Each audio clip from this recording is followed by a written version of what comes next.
This is Caitlin, your host of the No Sleep for Dramas podcast, where we get no sleep and survive on coffee to watch just one more episode at night. Hello, and welcome back to another episode of the No Sleep for Dramas podcast. And as you can see from the title, we are wrapping up April. I don't know if it's just me, but I feel like this year is going by super slowly, but also quickly at the same time, because how is it already May? As I predicted in March, April is by far my best month of watching dramas and anime, hands down. I completed a lot of things. And then May is also a month where I'm looking forward to a lot of things too. It's picking up a little for me in terms of airing stuff that normally over the past couple months, I've only been excited for 2 or 3 things, maybe 2 things. There's definitely more that I'm excited for in May. It feels good. It feels good to have dramas to talk about and things to talk about. Not that I didn't have stuff to talk about, but it feels good. As I said in my March wrap up, I've definitely had this attitude shift, which I think has continued into April. I also did a lot of current watch list clean out, and I do plan to continue that. I have a couple dramas that I'm behind on that I do need to finish, that I should have finished in April, that I plan to finish in the next week, maybe 2 weeks, that were airing, and then I just fell behind and now they're done and I just need to complete them. But after those, currently right now, I have 3 dramas, 1 anime, and 1 Korean variety show that I'm currently watching. And in the next 2 weeks or so, I plan to get 2 of those dramas off my current watch list as well as the anime. So I'll be down to 1 drama and that's it, I think. I do plan to start other stuff. We'll get into that. We'll get into that in this episode.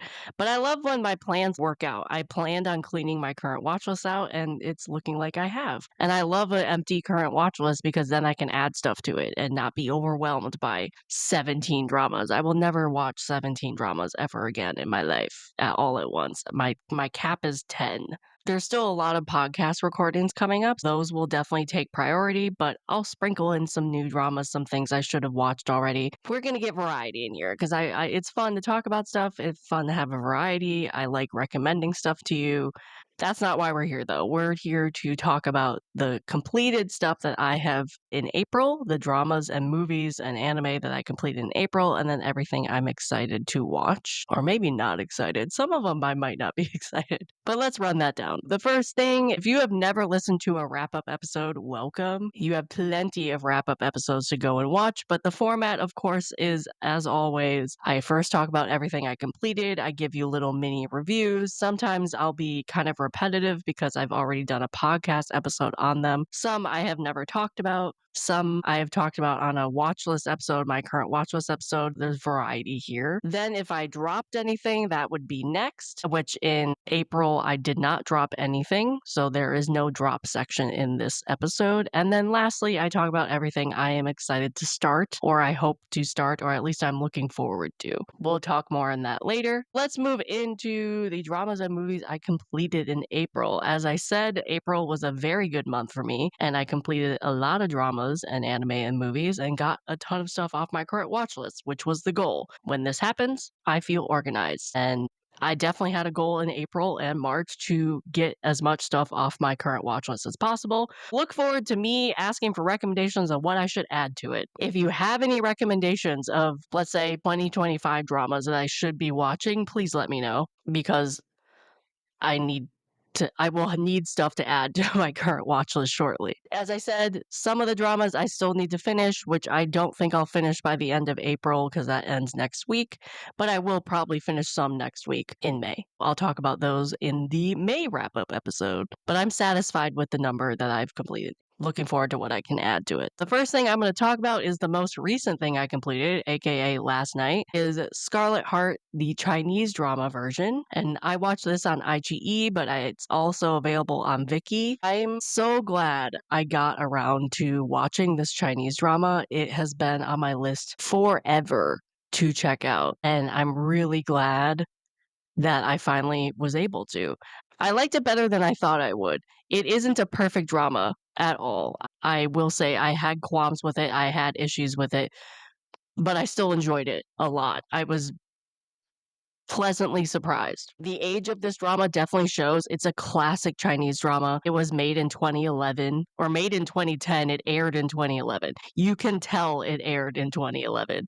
Doesn't have good CGI. You can see the wigs and the facial hair that weren't hidden well, weren't fitted well. Costumes are gorgeous though, and you can tell they put time and effort into the costumes and making them. Loved the complex relationships and the dynamic between the characters. I love that every character had a deep backstory, at least somewhat of a backstory. Some deeper than others because some were very, very minor characters, but you still got some backstory on them for the most part. And you definitely cared about some of these characters. Not all of them, but you definitely cared about them, which for me always stands out because if I care about a character, that means I'm invested in a drama. And I was definitely invested in this drama. I love the story's progression from start to end. I can definitely see why this is considered a classic among Chinese dramas. I'm very curious. I still am very curious about season 2 of Scarlet Heart because people have even told me, Caitlin, you won't like it. And for some reason, I'm still curious about it because I've heard polar opposite reviews. Either people love it or people hate it and find it boring. And just, I'm so curious by it.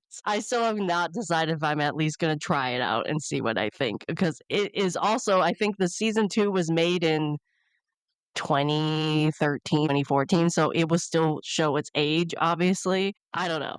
But we're not here to talk about season 2. We're here to talk about season 1. I love this. I was so impressed by it.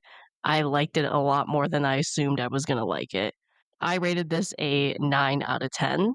That was Scarlet Heart, 9 out of 10. The next one I'm going to talk about is a Korean drama called Connection. You guys have heard me talk about this Korean drama. It is one of my favorite crime Korean dramas. I rewatched this for a podcast recording.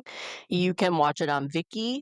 If you don't remember, this is one of my favorite Korean dramas that aired in 2024. It's a crime Korean drama. You can go onto my blog or my podcast and listen to that episode and have me talk about it more. I'm not going to touch on like all of my thoughts of this because it is a rewatch and I have talked about it. If you're curious though, the short synopsis of this, it is about a cop who gets forcibly addicted to a new drug on the scene. And so he has to figure out who drugged him. He has to avoid his colleagues because the drug laws in Korea are intense. And then he also has to survive being on this drug and not wig out and not collapse all while doing this. It's high anxiety. I had anxiety. I still have anxiety and I'm rewatching this. I know what's happening. As I said in my review of this, when I talked about this in my favorite Korean dramas of 2024, it's nearly a perfect Korean drama for me. It's not perfect, but it's nearly a perfect one. I still stand by that statement, even on a rewatch. It's still my favorite role of Ji-sung's that I've seen. I have not watched all of his dramas. Devil's Judge, I still have not seen that. Acting is phenomenal. Not only Ji-sung, but like everybody. I still stand by the fact that the little twist at the end that I did not like on my first watch, I still don't like that. I wish it was just not there because it was not needed. It was well written to me with lots of tension and good twists. I still love the found family. Basically, I agree with my review and my rating of this when I first watched it. Still one of my favorite crime Korean dramas. So that was Connection. I rated it originally a 9.5 out of 10. I still rate it that. It didn't drop, but it didn't go up either. Next drama I'm going to talk about is Love and Destiny. That is a Chinese drama. I watched it on Viki, but I'm sure you could watch it on one of the Chinese streaming like sites. I don't remember which one it's on though. Maybe iQIYI, I don't know. If you want to hear a full review of this, I have released a full review of the Drama Trio review of this last week, the week before, in April. So you can go on my podcast and listen to that. We had a lot of fun recording that episode. We had a lot of fun talking about it. Condensed version of my review for that is another drama where I like this more than I thought I would. Loved the main couple. I disagreed with Liliana and Jess on that one. I was a fan of the main couple, they were not. Love the main couple, I love their dynamic. I also like the second couple, which sometimes isn't always the case in me with me. Did not like the third couple or even the third characters. I also saw some of the other support characters weren't needed as well. Way too long episode-wise. There was too many episodes. I did think the drama turned some tropes on their head, which was nice because you got the trope, but it was a little different, which kept it interesting for me. The villains were hit or miss for me. One villain I liked a lot.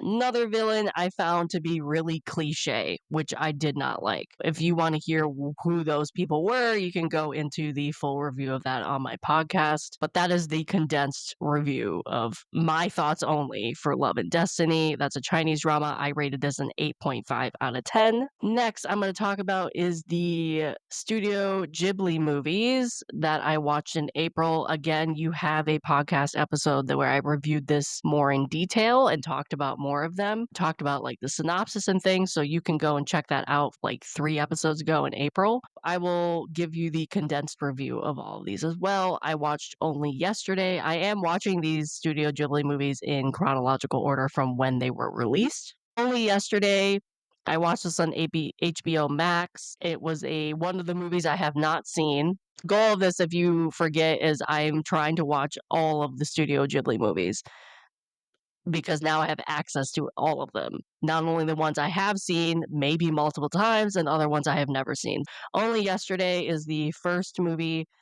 I have never seen this one. It has a lot of nostalgia in it. Had some interesting topics which brought up things for me to think about. I love when movies bring out things that I think about, and it's either topics or maybe it's a scene or maybe it's dialogue, like a line in the movie that makes me think. I love when that happens. But there were some interesting topics brought up in this movie, and then to be watching it in 2025, there was just that juxtaposition was interesting for me.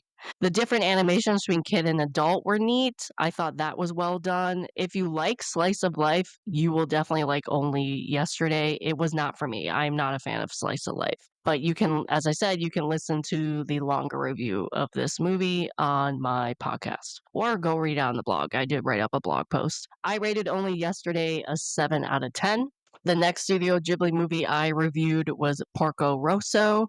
I also watched this on HBO Max. This is also a movie I had not seen. I think all of the Studio Ghibli ones that I will talk about in this episode I have not seen prior. Porco Rosso was a lot heavier with more serious topics like war, which I was not anticipating. Beautifully animated. I loved the feminist message in it.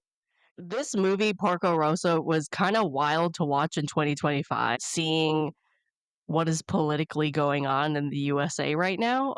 And I go into that more in my Studio Ghibli episode, so you can go listen to that. I was impressed with this movie, though. I didn't know what to expect, and I got a more thought-provoking movie than I thought. I enjoyed Porco Rosso a lot. I gave it a 9 out of 10. Ocean Waves is the next Studio Ghibli film. I, again, did not see this film prior. Watched it on HBO Max. I did not like this one. The animation was nice. It was nostalgic. It was charming.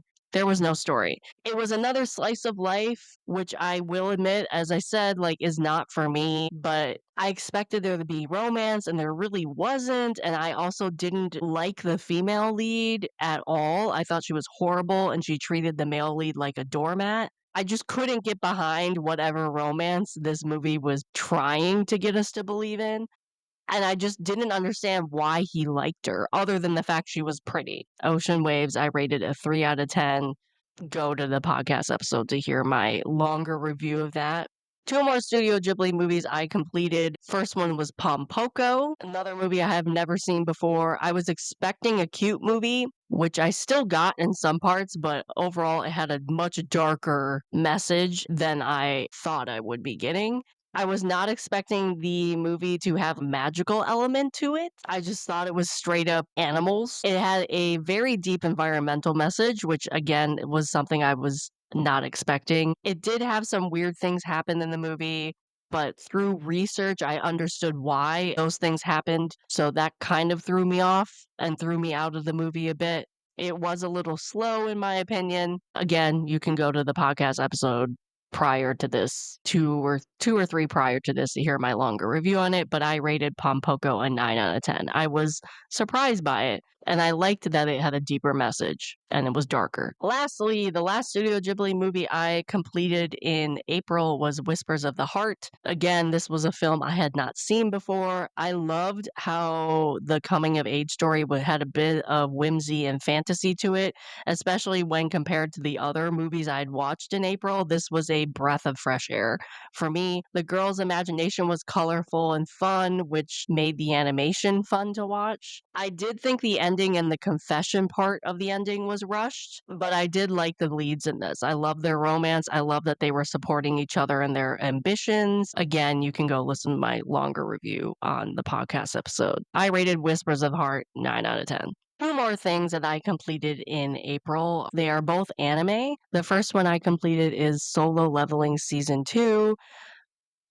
I've said this many, many, many times. I will never watch an anime as it airs ever again. I binged the hell out of season 1 of this in 2024, and I wish I had binged season 2 because the cliffhangers in season 2 were killing me. Killing me. I thought season 2 was just as good as season 1. I can't wait for season 3, but it's going to be a long wait. I loved seeing the continuation of the male lead and him getting stronger and stronger. The fight scenes were just as good as season 1, if not better, and I loved how intense they got. The animation was insane. The animation for these fight scenes was insane. I can't stress enough how much I enjoyed this anime.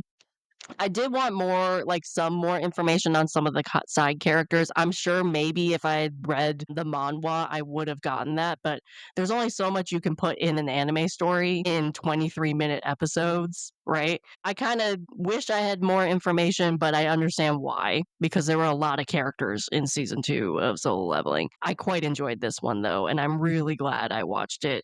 But again, I will never watch it as it airs, ever again. The last thing I completed is a anime called Meku MD. I watched this on Crunchyroll.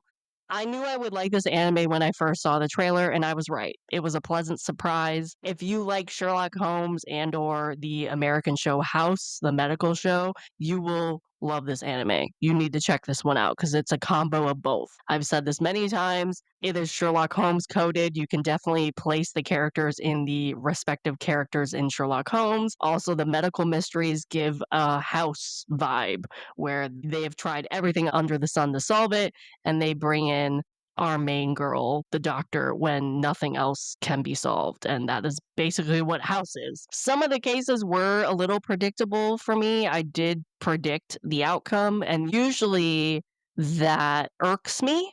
But I think two things. One, I think I could ignore it more because they were medical mysteries for the most part versus crime mysteries. Two, I was so impressed I actually was right with the medical mysteries. I kind of overlooked it because I'm not a doctor at all. The fact that I could be like, oh, that sounds like this disease, and then I was right was insane to me. I do wish there was more crime mysteries, but that's just me because I am a crime person and I can't relate and I can't solve, obviously, medical mysteries more than crime stuff. But I understand why because the main character is a doctor. I understand why there were more medical mysteries than crime mysteries. I also was not anticipating crying in this, and I was bawling my eyes out in the last couple episodes, especially like second to last episode or something, because it was a heartbreaking scene. So yeah, I was not anticipating crying in one of these cases. I hope we get a season 2. I would really enjoy season 2. This one kind of came out of nowhere. It didn't have like a ton of hype for it, but I'm really glad I checked it out because I liked it a lot more and I wish more people would watch and talk about it because I haven't seen a bunch of people talking about it. Love the Found Family. If you are a fan of Sherlock Holmes or House, you should check this one out. I recommend it. It's on Crunchyroll. I gave Meku MD Dr. Detective a 9 out of 10. That is everything that I completed in April. That is, let's see, 1, 2, 3. 3 dramas, two anime? Yeah, 3 dramas, 2 anime, and 5 movies, Studio Ghibli movies. That's good for me.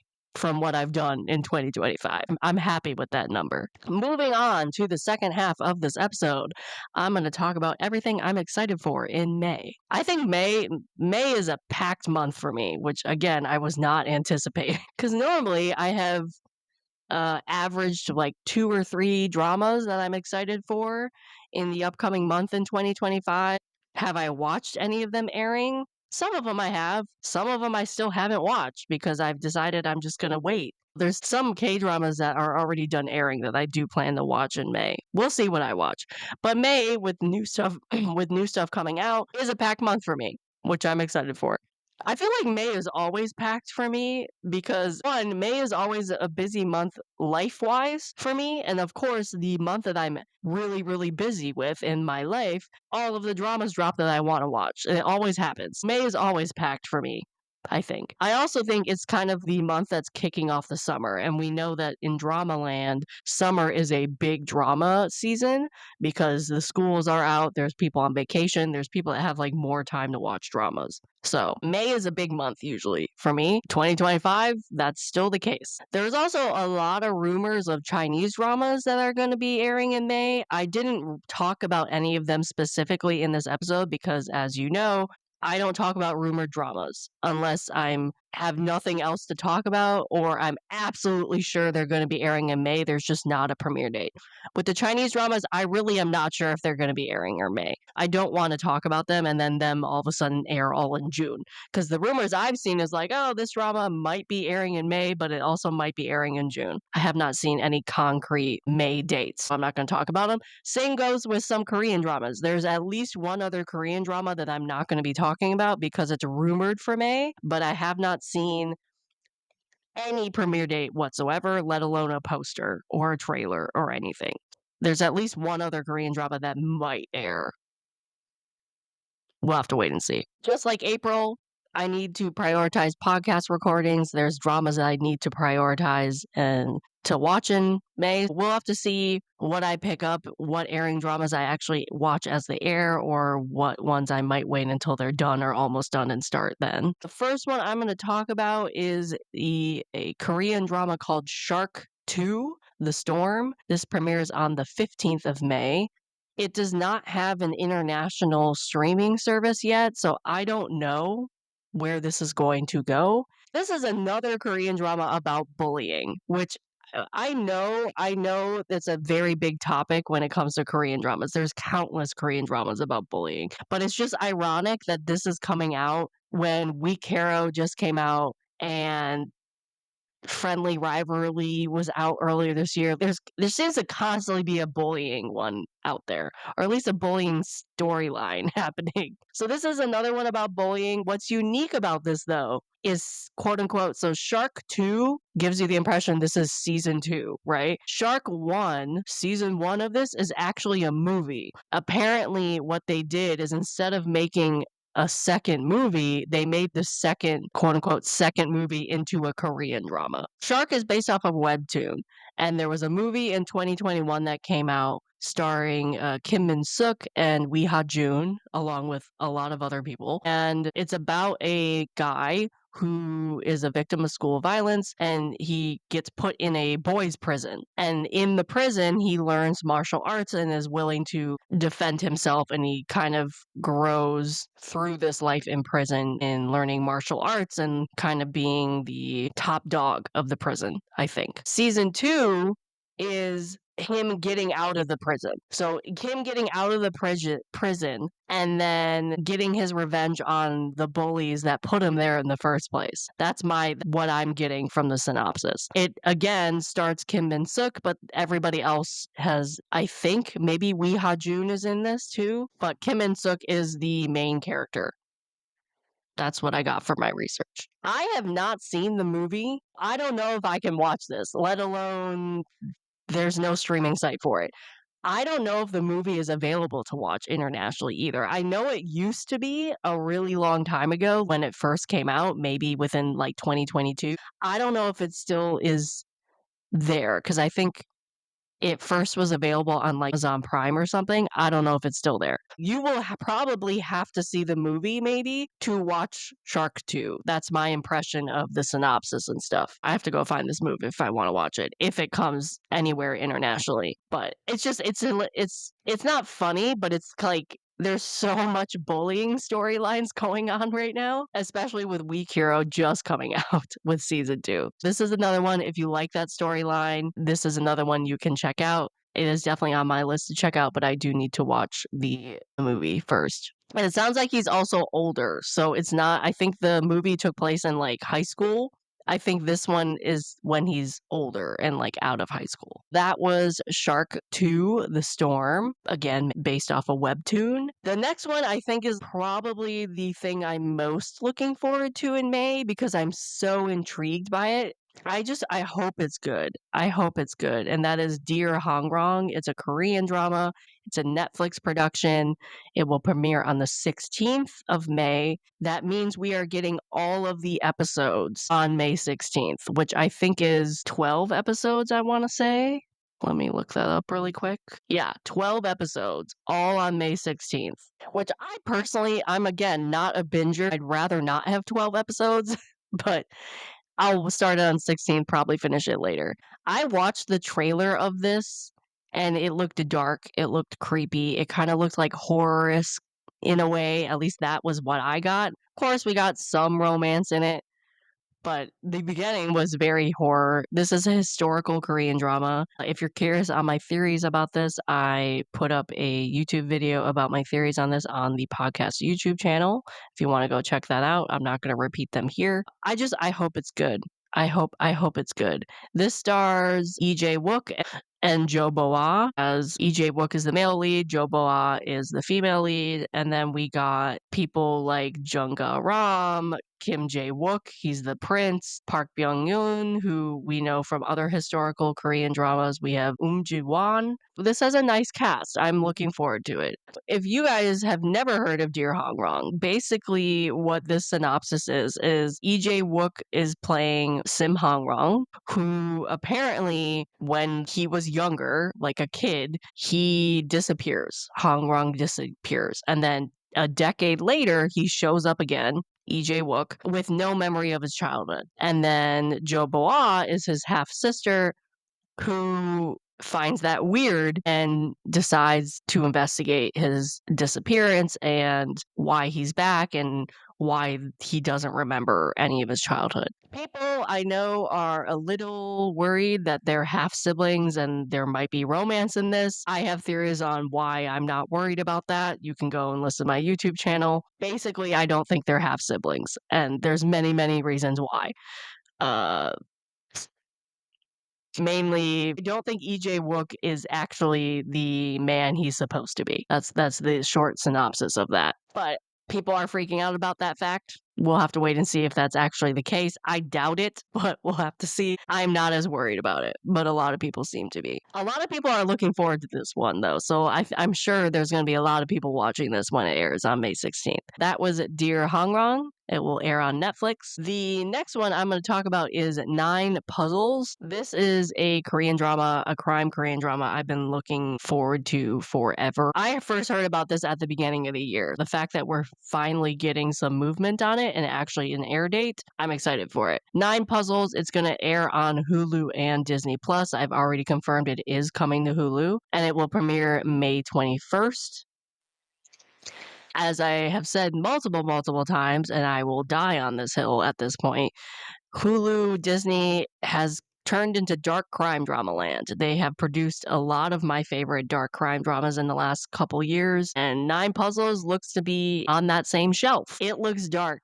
It looks really dark. The trailer looks good. I love the cast. I mean, you have Kim Da-mi and Son Suk-koo. Who doesn't love that? I'm also a sucker about a sucker for a crime drama about profilers. Kim Da-mi is a profiler, according to the synopsis. That just adds another reason why I'm excited for this. The synopsis for this, I'm again gonna paraphrase this. Basically, Kim Da-mi's character, her uncle, gets murdered, and she is the sole witness to it. At the time, 10 years ago, prior to when the drama started, she was a suspect in her uncle's murder, and Sung Soo Kyu investigated her uncle's murders. He was the one that was convinced that she was actually the killer, but they could never arrest her for it. Now, when the drama takes place a decade later, Kim Dum-mi's character has become a criminal profiler. She and Sun Suk Kyu's character are forced to work together again on this new case, and they still haven't gotten over the original beef that they had where he thought she was a murderer in her uncle's death, and she obviously doesn't like him. That relationship is going to be interesting, and then I'm sure her uncle's murder went unsolved. I'm sure they're going to be solving that murder as well in their working relationship. Again, classic setup for a crime drama. I'm here for it. I love it. It sounds so good. Another relationship that tension will be at the beginning because they don't trust each other. Maybe there'll be a twist where one of them actually is the murderer. It's kind of a if they won't they kind of thing. I'm here for it. I love it. I love it so much. I eat this type of thing up. I just hope it's as good as I want it to be. I'm trying to not to have high expectations, but it's really hard. That was 9 puzzles. It's a Korean drama. It's going to premiere on May 21st. Okay. The next one I'm going to mention, will tell you right now, it's not one I'm excited for per se. I'm curious about it. This is a show coming to Netflix called Bet. It's coming May 15th. It is the American-made live adaptation of the very popular anime Kakegurui, which I love. I love Kakegurui. I hope I'm not mispronouncing that. I do not have hopes for this. I was excited for this until I saw the trailer, which I think came out this past week. I was excited for it. I wouldn't say I was overly excited for it because I don't trust live adaptations for that much. I've only had 1 to 2 experiences where I like the live adaptations. I was willing to check this out, and I was somewhat curious for it until I watched the trailer. The trailer does not look good. It does not make this look good to me. I mainly put it on my list of quote unquote being excited for it so people know it's coming out, that it exists. I'm curious about it because maybe it's one of those things where I think it's going to be bad and I watch it and it will either confirm my suspicions or I'll be pleasantly surprised. The bar is low with this one. I did not like the trailer. And you can clearly tell it's American made. The other thing, though, is Netflix already has a Kakegurui live adaptation, 2 seasons of it, which I enjoyed quite a lot. And that came out, I think they came out 2017 or so. I have already watched a live adaptation, which I enjoyed a lot. I don't think Bet is going to live up to that. So I don't know. I haven't decided if I'm actually going to check it out or I'm just going to wait and see what the reviews say first, but I was minorly excited for this until I watched the trailer. And I really just wanted to put it in this list so people are aware that there is something like this coming out. I don't think, because I'm such a fan of the anime, I don't think this particular live adaptation will live up to the anime, as well as live up to the other live adaptation, which I think was well done, in my opinion. It's not the greatest thing. It's not the greatest live adaptation I've ever watched, the Japanese version, but I think it does the anime justice, in my opinion. I'm really curious what people will think about this because, in my opinion, the trailer looks really bad. It does make me want to rewatch the anime and the live adaptations, though, because now I'm like, am I remembering that live adaptation well? It's been years since I've seen the live adaptation, the Japanese one. So now I'm like, am I overflating my opinion of it? Am I remembering it wrong? And I've rewatched the anime already. I don't know. So that's Bet. I don't think I'll be checking it out, but I just wanted to put it on this list in case people were curious about it and people may check it out and then not realize it's actually based off an anime. It is. I'm curious to see what people will think of it. Next, I'm going to talk about is The Devil's Plan Season 2. It's a Korean variety show on Netflix. So this will premiere May 6th. A lot of people are excited for this one, mainly because if you're a fan of Season 1, you'll probably want to watch this. Again, this is kind of on my list so people know that a Season 2 is coming out. I still need to watch Season 1. This is more of a reminder that I need to watch Season 1 because it's been on my list forever. I've heard The Devil's Plan is a phenomenal Korean variety show, especially if you're into brain puzzles and things. I know Jen from the K3 watched it. I want to say it was Jen, only Jen. Maybe both of them watched it, but I know Jen watched it and she loved it. Loved The Devil's Plan season 1. Ever since she loved it, I was like, "God, I need to watch this," and I haven't clicked play on season 1. Now I have an excuse because now there's a season 2. There's a whole new cast apparently for season 2. I don't think there's any repeats from season 1. There's a whole new cast. It seems like there's a whole new, like, maybe harder puzzles, a different way they built up the show, but the idea of it being brain teasers and puzzles and logical puzzles is still there. And they bring in a variety of influencers and actors and singers and things. It's a variety of casts as well. I only recognize 3 people on this cast, whereas season 1, I recognized a lot more people. We'll have to wait and see, but season 2 is coming out in early May. I definitely need to watch season 1. I love these puzzle Korean variety shows. I'm always excited for more of them. There's a lot out there too. This also reminds me I need to watch a lot more like crime related Korean variety shows, like investigation stuff. I always enjoy those too. I love a good variety show. Entertaining, at least. We know this. We know this. So that is The Devil's Plan season 2 that comes out on Netflix on May 6th. And then the last one I'm going to mention is a Korean drama that I'm kind of on the fence about. It's Good Boy.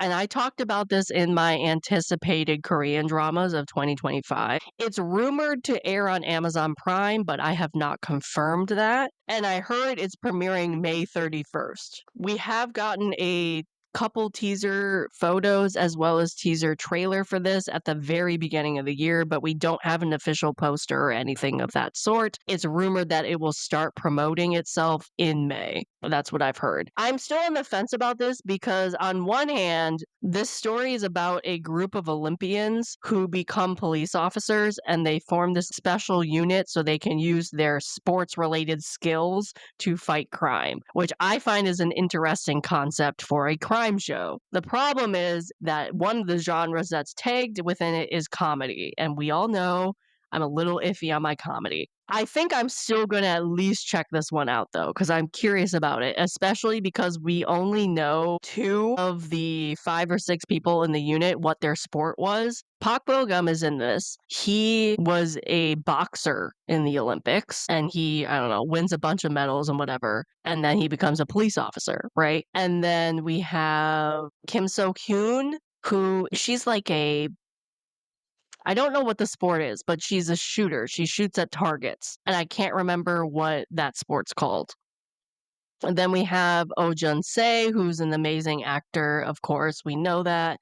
Lee Sang-yi is a fencer. He's in the unit. We have Hyo Sung-tae, who I think is a wrestler, I want to say.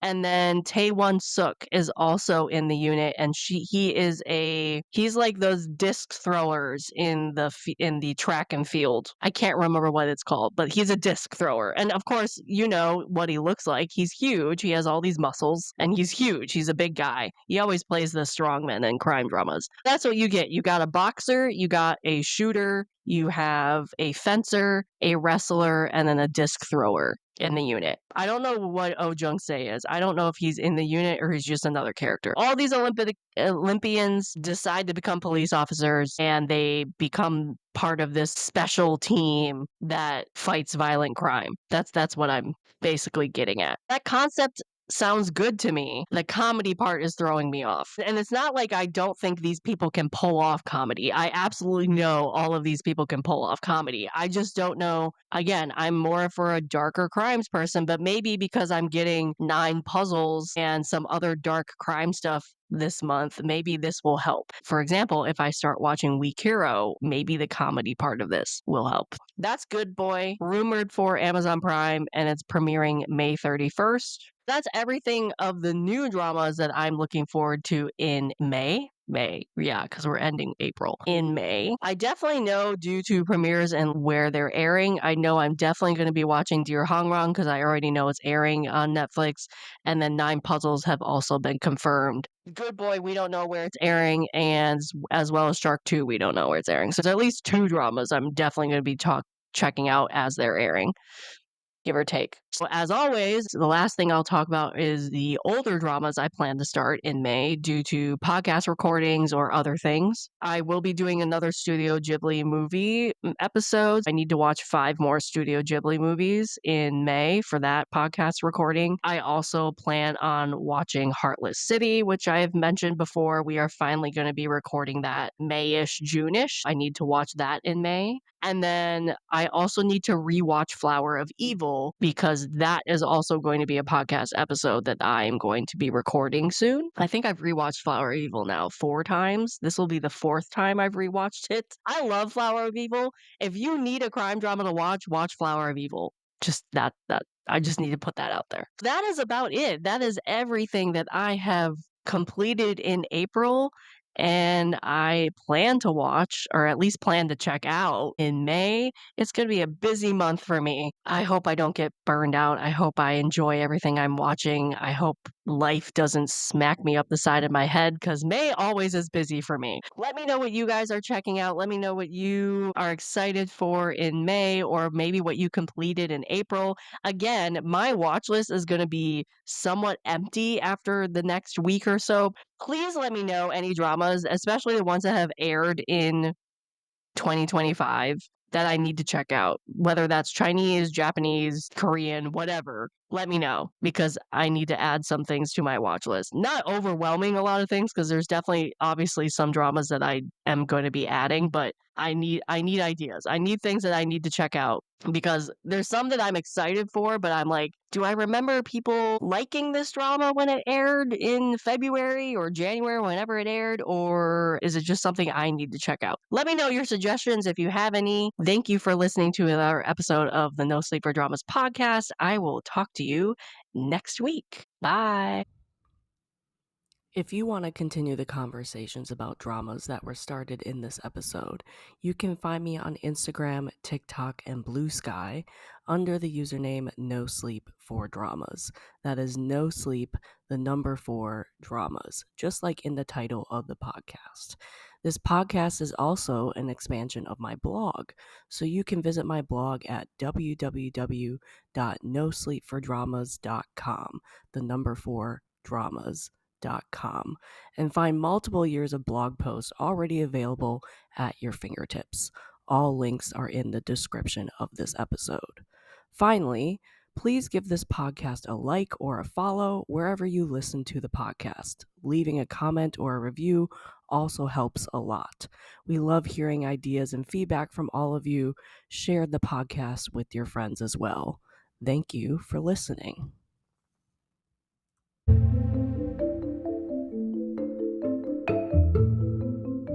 This has been an episode of the No Sleep for Dramas podcast, and I am your host, Caitlin. I will see you here next time, and I hope you get no sleep chasing the next episode just like me. Good night.